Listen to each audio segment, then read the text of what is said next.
تاسو ته پته زه بخپله د پی ټی آی سره تعلق ساتم خو زه د داسې سیاست یعنی انتقامي سیاست مرسته نه کوم د کومو کسانو چې ورانه کړل هغوی له د باري معاوضه ورکړي او د هغوی دا کاروبار د بحال کړي یا د NOC ملاوي ده نو آیا په هغه ټیم کې دا ځای غیر قانوني نه یا قانوني وس څنګه دا غیر قانوني شو جی تاسو یقین وکړئ نیمه ګنټه بجلی او 2 غنټې نه نیمه ګنټه او 2 غنټې نه چې کوم وټل دی ورانه کړو حکومت خوار نه دی دا په ذاتیاتو شوی دی دغه ځای ام پی ای د خپل پړ نه ورکی کنه وزیر اعلی سره چې د قسمونو پاندونه شته مشندري چې د جلسو جلوسونو کې زیو په اسلام آباد پنجاب کې زمونه پاتې کیږي ولې په دې کې نشي لګیا کېده زمونږ د شند ډېری خان او یو قاسم خان چې د دیو هر سړي ته جواب په خندا ورکړل زموږ سره ناس ډېر محترم اقبال خان فتیفور او دا سپټ نه چې دی علاقې لپاره د ډېر خدمات هم دي کو ګورو سواد سانحه ډېر زیات یو افسوسناک واقع راغلی و چې خلک په ډیر زیات خپو نېشنل میډیا او انټرنیشنل میډیا دغه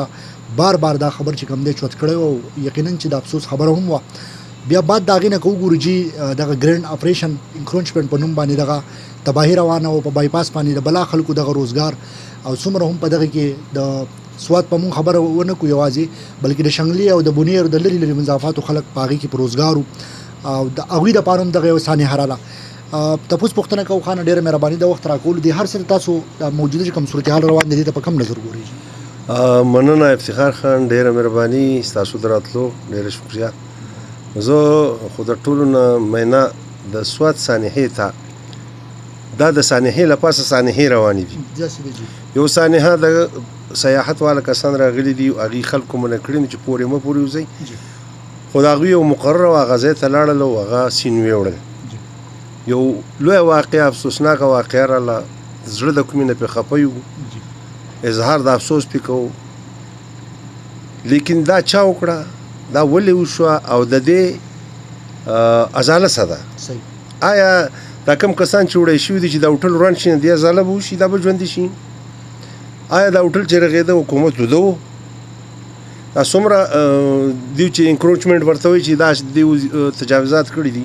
نو دا په شپې شوي دي آیا د دې نه حکومت نه و خبر نو زما په نظر دې خبرو کې دا دی چې افتخار خان کم کار شو یو وفات راغی د الله تر طرفه مو پای باندې خپه یو پای کې کوتاهي حکومت کړی دا بل دا کم کسان چې زه په ډېر معذرت سره یم چې ویډیوګانې جوړوي نو که دیو یو نن هر سړي سره ډرون دی هغې د وادونو نه اوچتئ په یو ډرون پورې رسۍ ګزارې کړی هم به دا کسان پرې راړولی وي په هر طریقه دغه ځای مدد کېدی شو د خلکو هم کوتاهي کړی د غفلت یې کړی دی حکومت هم غفلت کړی دی زما د هغه ځای نه مشر صاحب چې کوم دی په هلیکاپټر کې به دویم ورځ راځي نو ستا لپاره هلیکاپټر شته خو د هغوی لپاره هلیکاپټر نشته نو یقینا چې دا د افسوس خبره او د حکومت لپاره د شرمندګۍ خبره ده خو که بل طرف ته وګورو چې د هغې دغه دا راوځي ریزلټ چې یاره راځئ موږ دا کسانو د روزګار زیونې دا وران کړو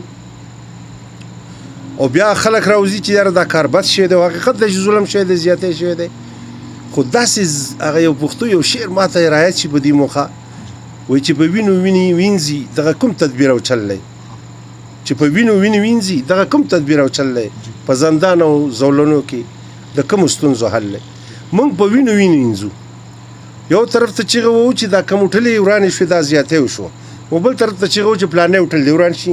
د پلانې هوټل دې وران شي نو که دا شته ښه شوي جو د بل پسې هم ورغړوي ها نه دا به راته ووایي چې یقینا دغه ډېره افسوسناکه واقع وه خو بعد د هغې نه چې کوم دغه انکروچمنټ روان شو او بیا په هغې کې د بلا خلکو دغه روزګار خراب شو نو یو سوال پیدا کېږي چې آیا دا په دغه ټیم کې دا غیر قانوني شو که دا د نن نه دا 10 کاله مخکې یا 15 کاله مخکې دا چې کم ټیم کې د دوی یا د NOC ملاوې ده نو آیا په هغه ټیم کې دا ځای غیر قانوني نه یا قانوني اوس څنګه دا غیر قانوني شو جي افتخار خان اولنې خو زمونږ د 2010 نه چې کله دا فلډ راغلی او د هغې نه مخکې د سیند کوم ویو چې وه که نه نو هغه ډېره کمه وه کله په 2010 کې چې سیلاب راغی نو د سیند هغې برایي وشوه تقریبا بعض ځای کې 23 فوټ بعض ځای کې 36 فوټ سیند برایي شوی ډک شوی دی په هغه موقع منګه هم چې کوم دی نه هغه کم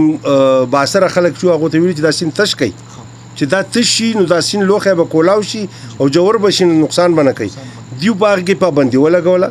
بیا په 2022 کې چې کله سیلاب راغی نو هغه نور راوخته دا شته ورانې نه زیات ورانې نور کو لکه د بغړې سره زموږ دلته ځمکه 665 کړال ځمکه کې زمونږ سیند نقصان کړی دی اوس دا چې وشوله د سیند د سیاحت غاړه غټه شوه هر سړي سیند غاړې ته زور شروع کو چې یاره خلک مو د سیند پسې راځي نو هغې د دلته کې آبادي کول شروع کړی چوټلې جوړې کړې چا د روزګار کیبین نه ولګول چا څه وکړو ولې په دغه حکومت په دغه وخت کې ړوند و د هر چا حکومت چې و تاسو ته پته زه پخپله د پی ټي آی سره تعلق ساتم خو زه د داسې سیاست د هغې یعنې انتقامي سیاست مرسته نه کوم چې د کمې انتقامي سیاست نن عمران خان هم ښکار دی یو سړی په یو ځای باندې آبادي کړې ده د هغه سره یې نوسي ده د هغه په هغه لیګل طریقه راغلی دی هغه که امیر دی او که هغه مال غریب دی هغه هر څوک چې دی هغه د مسلم لیګ سره دی که د پیپل پارټۍ دی که د پی ټي آی دی خو هغه په لیګل پوینټ باندې دی د هغه نقصان کول زه د دې ټول قوم نقصان کړم پاتې شو دا خبره چې کمې هوټلې دي ورانې کړي حکومت خوار نه دی دا په ذاتیاتو شوي دي د دغه ځای ایم پی ای دی د خپل پڼ نه ورکړي که نه وزیر اعلی سره چې د قسمونو دا پونډونه شته چې زمونږ دمامه مشیندري چې دی د جلسو جلوسونو کې ځي او په اسلام آباد پنجاب کې زمونږ نه پاتې کېږي ولې په دې کې نشي لګیا کېدی زه چغې وهم زمونږ د سیند نور نقصان کوي راشي دا جوړ کوي 200 فوټه نه 300 فوټه چې کم دی نو غاړه ونسئ د سیاحت دپاره یې وباسئ موږ باید کې هر وخت نارې وهل دي زه د داسې قسمو خلکو د داسې کارونو قطعا مرسته نه کوم بل دا زیاتی شوی دی ظلم شوی دی او نور چې د چا سره کېږي د هغې هم خلاف یم هغه هر څوک چې خانه دا به راته ووایي چې کومه شروع د بایپاس نه شوې ده ویل کېږي داسې چې تقریبا 165 اباو نور هم داسې عمارتونه دي چې دا به غورځېږي که وګورو بیا خصوصا زمونږ د اپر سواد کې خبره کوو په بارین کالام مدین چونکې زیاتر بازار او آبادیانې چې کوم دي هوټلې چې کوم دي نو دا په سیند لا پاسې دي نو آیا که دغه اپریشن دغلته وشو نو دې سره خو به ډېر زیات تاوان او بارین او مدین او دا خو به افتخار خان که تاسو فکر کړی دا اټک نه چې په جي ټي روډ باندې روان شي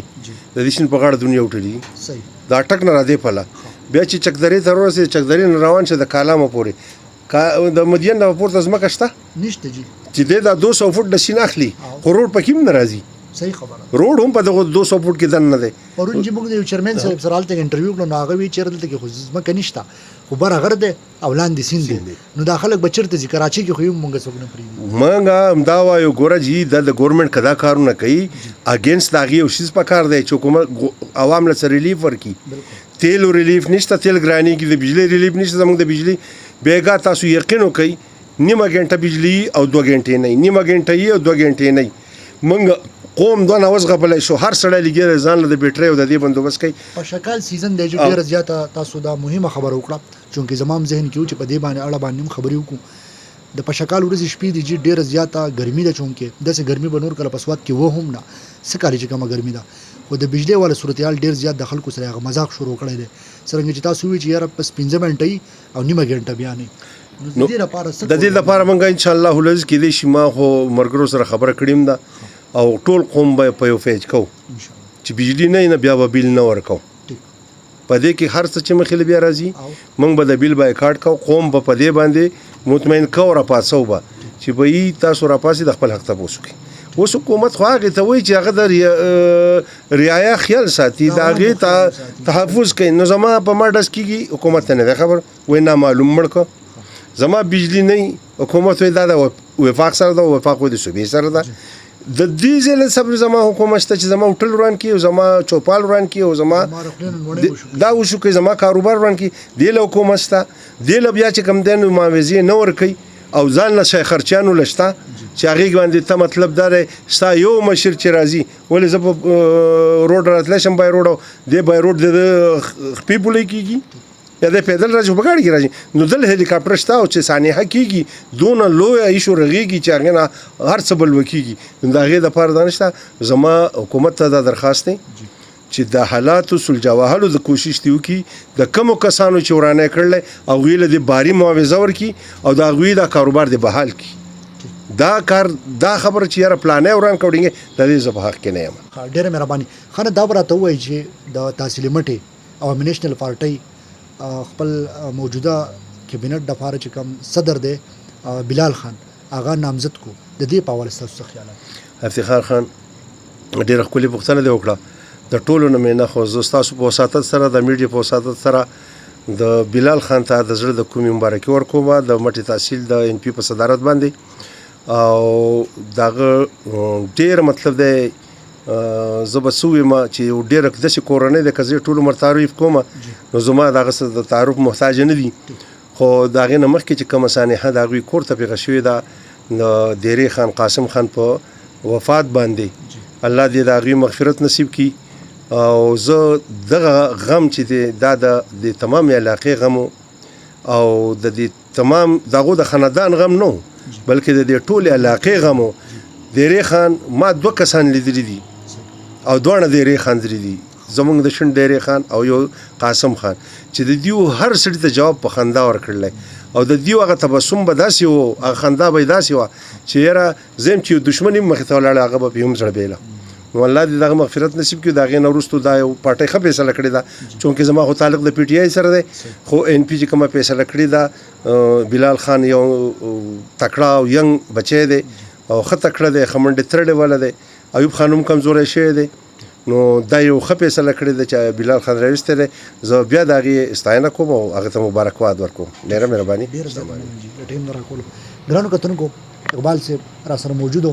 او چې څومره هم مهمې او ضروري خبرې اترې د اوسني صورتحال وي په هغې باندې مونږ ګفتګو کړه. امید ساتو ستاسو به خوښ شوي تر بل پروګرامه پورې ما خپل کوربه افتخاري من لورو کې اجازت په لوی الله مسپارم. د الله په امان.